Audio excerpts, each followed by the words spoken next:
اور کچھ شک نہیں کہ تم عورتوں کے فریب بڑے بھاری ہوتے ہیں۔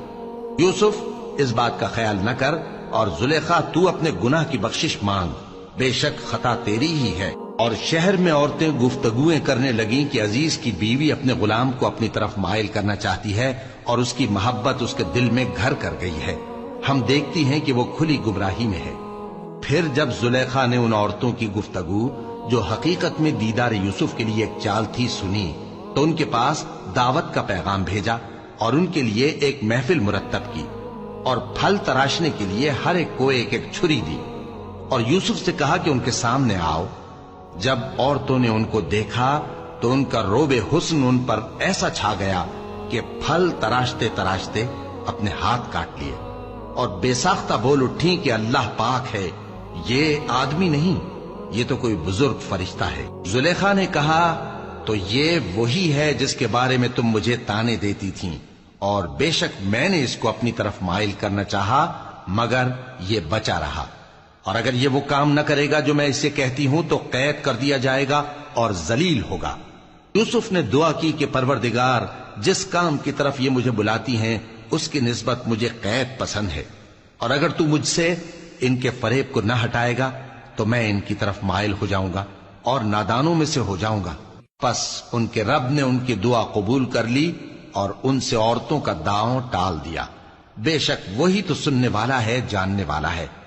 پھر باوجود اس کے کہ وہ لوگ ان کی بے گناہی کے نشان دیکھ چکے تھے، ان کی رائے یہی ٹھہری کہ کچھ عرصے کے لیے ان کو قید ہی کر دیں، اور ان کے ساتھ دو اور جوان بھی داخل زندہ ہوئے۔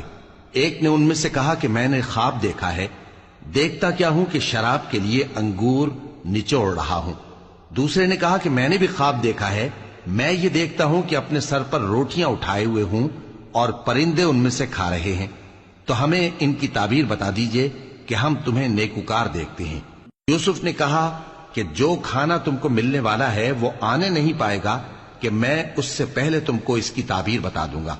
یہ ان باتوں میں سے ہے جو میرے پروردگار نے مجھے سکھائی ہیں۔ جو لوگ اللہ پر ایمان نہیں لاتے اور آخرت کا انکار کرتے ہیں، میں نے ان کا مذہب چھوڑ دیا ہے، اور میں اپنے باپ دادا ابراہیم اور اسحاق اور یعقوب کے مذہب پر چلتا ہوں۔ ہمیں شایع نہیں ہے کہ کسی چیز کو اللہ کے ساتھ شریک بنائیں، یہ اللہ کا فضل ہے ہم پر بھی اور لوگوں پر بھی، لیکن اکثر لوگ شکر نہیں کرتے۔ اے میرے قید خانے کے رفیقو، بھلا کئی جدا جدا آقا اچھے یا اللہ جو اکیلا ہے سب پر غالب ہے؟ جن چیزوں کی تم اللہ کے سوا پرستش کرتے ہو وہ صرف نام ہی نام ہیں جو تم نے اور تمہارے باپ دادا نے رکھ لیے ہیں، اللہ نے ان کی کوئی سند نازل نہیں کی۔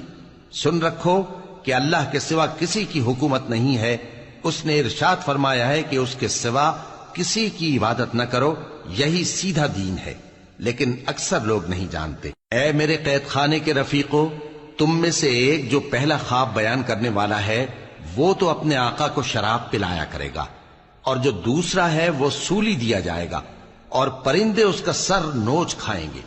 جو بات تم مجھ سے پوچھتے تھے وہ فیصل ہو چکی ہے، اور ان دونوں میں سے جس کی نسبت یوسف نے خیال کیا کہ وہ رہائی پا جائے گا، اس سے کہا کہ اپنے آقا سے میرا ذکر بھی کر دینا۔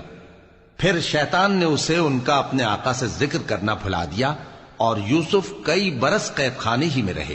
اور بادشاہ نے کہا کہ میں نے خواب دیکھا ہے، دیکھتا کیا ہوں کہ 7 موٹی گائیں ہیں جن کو 7 دبلی گائیں کھا رہی ہیں، اور 7 خوشے سبز ہیں اور 7 خشک۔ اے درباریو، اگر تم خوابوں کی تعبیر دے سکتے ہو تو مجھے میرے خواب کی تعبیر بتاؤ۔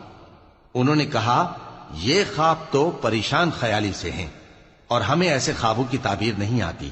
اور وہ شخص جو دونوں قیدیوں میں سے رہائی پا گیا تھا اور جسے مدت کے بعد وہ بات یاد آ گئی، بول اٹھا کہ میں آپ کو اس کی تعبیر لا بتاتا ہوں، مجھے قید خانے جانے کی اجازت دیجیے۔